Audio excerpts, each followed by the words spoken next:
The CDC director, now former CDC director, Susan Menara, is speaking out for the very first time since being fired and directly addressing what went down from her perspective. Menara's just put out a new op-ed calling out the HHS Secretary, Robert Kennedy, saying in part, and there's a lot in here, this isn't reform, it is sabotage. CNN's Arlette Saenz joining us from Capitol Hill. All of this happening as attention goes to the hallway that you are in right now, Arlette, because Robert F. Kennedy Jr. is just about to start testifying before the Senate. Yeah, that's right. We expect Health and Human Services Secretary Robert F. Kennedy Jr. to be up here on Capitol Hill very shortly, where he could face a grilling over the turmoil at the CDC as well as changes to vaccine policy. But just before this hearing is set to get underway, the ousted CDC director, Susan Menara, is out with a scathing Wall Street Journal commentary outlining how she believes Kennedy and the administration have threatened vaccine policy in the U.S. She specifically said that she was asked to pre-approve the recommendations of a vaccine advisory panel that was handpicked by Kennedy. They are set to meet later this month. And in this Wall Street Journal piece, she wrote, "Those seeking to undermine vaccines use a familiar playbook, discredit research, weaken advisory committees, and use manipulated outcomes to unravel protections that generations of families have relied on to keep deadly diseases at bay. Once trusted experts are removed and advisory bodies are stacked, the results are predetermined. That isn't reform, it is sabotage. Public health shouldn't be partisan," she writes. "Vaccines have saved millions of lives under administrations of both parties. Parents deserve a CDC they can trust to put children above politics, evidence above ideology, and facts above fear." Now, Kennedy's decision to remove members of this vaccine advisory panel did draw some criticism from Democrats as well as some Republicans like Senator Bill Cassidy. He will be a key figure to watch in this hearing today. This hearing is being held before the Senate Finance Committee, but he leads another Senate committee that deals with Kennedy's agency. And Cassidy was a deciding vote to help confirm Kennedy earlier this year. But Cassidy, even as Kennedy had espoused these anti-vaccine policies throughout decades, Cassidy had said that he had received some assurances from Kennedy relating to the future of vaccines. So that is something that lawmakers, Democrats, and some Republicans likely might question Kennedy about today. Now, just ahead of the hearing, the Democrats on this committee released a statement saying they are calling on Kennedy to resign, saying that he is a threat to public health.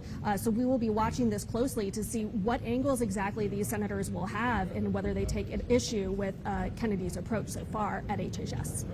All right, it's all about to get underway. Arlette is there for us. Thank you so much. John? All right, with us now is Senator Jeanne Shaheen, a Democrat from New Hampshire. Senator Shaheen, thanks so much for being with us. I know this isn't your hearing today, but this op-ed that we just got from Dr. Menara accusing Secretary Kennedy really of a deliberate effort to weaken America's public health system and vaccine protections.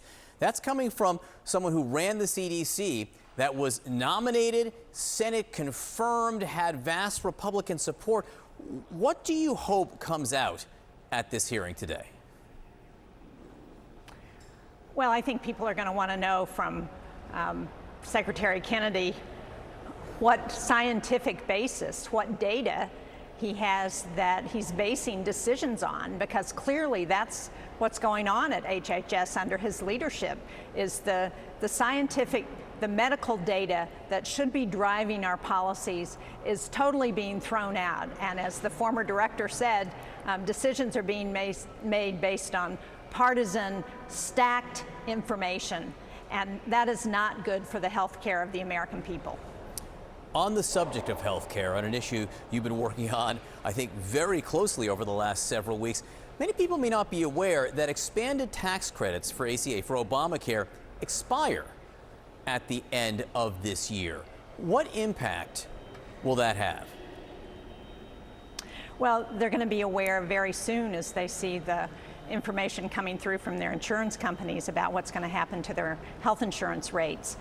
We just got back a report that we had requested from the Georgetown University Center on Health Insurance Reform.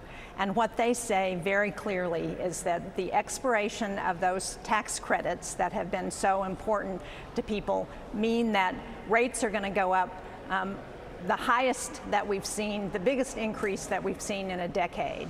And the people who are going to be most affected are older Americans, working families, people in rural areas, those people who can least afford those premium increases. And what's happening is that people who are healthy, who are going to, because of the changes in President Trump's big, beautiful betrayal bill, as I call it, make it harder for people to enroll in the health insurance marketplace. So those healthy people are going to decide they're not going to enroll, and it's going to mean that sicker people are left in the pool, risk pool. That's going to drive up premiums for everybody. So it's creating a huge issue, and we need to fix it. We need to extend those premium tax credits.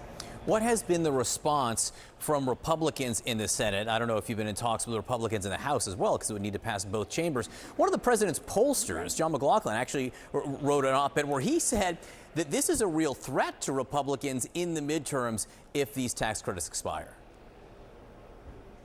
Well, I hope they're hearing from their constituents that they don't want to see their health insurance rates go up, and that they're going to be willing to do something. We've talked to a number of our colleagues who have expressed an interest, but they're worried about what the White House and President Trump says.